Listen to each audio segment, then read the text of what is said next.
scientific term. And what this means is that all living beings turn towards life-giving and light-giving sources. Plants turn towards the sun. We turn towards people. And this has been determined to be true in work environments. Consultants go in and they map out what's called energy hubs. And they find at the center of these energy hubs are what's called positive energizers. And these are the people who are appropriate cheerleaders. They believe in other people. They encourage them. And they give them confidence. And so when you're in proximity to a positive energizer, you can go on to do great, great things. And so in basketball, this is called the plus-minus factor. I don't know how many of you know Steph Curry with the Golden State Warriors. They just won the NBA championships the other night. Steph Curry has the highest plus-minus factor in basketball. And let me tell you what that means. What it means is that whenever he gets on the court, everyone plays better. They've determined that when he sets foot on the court, everyone gets more free throws, more assists, more baskets. So my challenge to all of you is, are you a positive energizer for everyone you meet? Are you? Do you make other people play better? And are the people who get into your life doing the same for you? Because I often say to my clients, it ought to be pretty hard to get on your A team. We have to be very discriminating about the people who get into our world. And the last thing I want to say here is this. Don't ever mistake talent and success for grit. Because one of the reasons I am so passionate about this topic is I had talent and I had success, but I didn't have grit, and I knew it. I did enough to get by, I did enough to be successful, but this eating disorder called bulimia grabbed me by the neck at the age of 14 and shook the life out of me for the next 8 years. And this was back at a time when no one knew how anyone got better. We were considered the unhelpables and the hopeless, so I struggled alone. And the thing that I couldn't beat was the thing I wanted to beat, and that was my eating disorder. And so I hit my last bottom, which I detailed in my book, My Name is Caroline. I hit my last bottom in 1984. And interestingly enough, just to the point about it's our biggest failures that give us our biggest triumphs, it was in the seed of that failure, if you want to call it a failure, my lowest moment in life was when I found the seeds of the passion I needed to become gritty, because I wanted to live. I wanted to live. I didn't want to just check out of life at the age of 22. And so every day I did hard things in order to get better. And when I was better, I wrote the first book by a survivor of bulimia because I wanted other people to have hope. Again, grit inspires other people. Grit changes the world.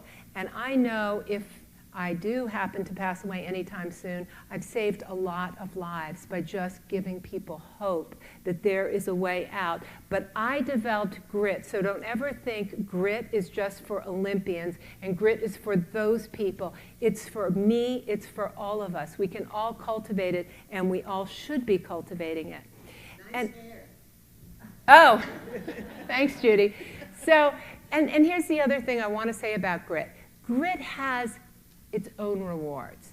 And so if there's no trophy at the end of the day, and you don't get a pay raise every time you do the right thing or do the hard thing, what is the reward? Well, the reward sneaks up on you, and I got the biggest reward of my life last August for doing the hard thing when it came to my eating disorder. I was swimming at Masters Nationals at the University of Maryland, and I heard my name on the pool deck. And of all people, it was my swim coach from Harvard, who had last seen me 30 years earlier as a depressed, defeated, bloated woman who was not reaching her potential. She didn't know what was wrong with me. Nobody knew what was wrong with me. But she knew something was wrong. And so this was my moment to have closure on all of what had occurred back then. And I went up to her and I said, Stephanie, I want to tell you something. I'm trying to be the national champion today. I missed it by a tenth of a second, by the way.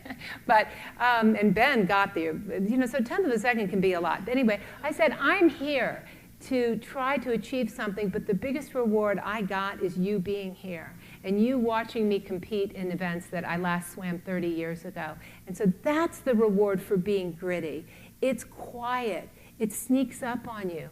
But it's always the sweetest reward at the end of the day. When you do hard things, the rewards are absolutely infinite. And I've been privileged to have some of those rewards in my own life.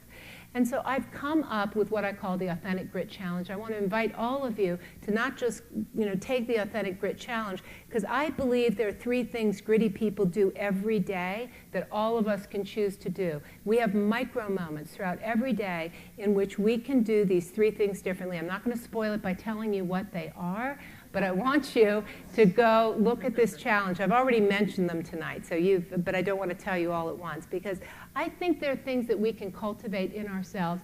And again, as coaches, I believe that one of the things we do need to do is to challenge ourselves to be greater. As we call forth greatness in other people, how do we now begin to impact a generation and the people around us so that we can have the greatness that we want to call forth in others? Because when we do, we inspire and awe others, and that's when the world is a different place.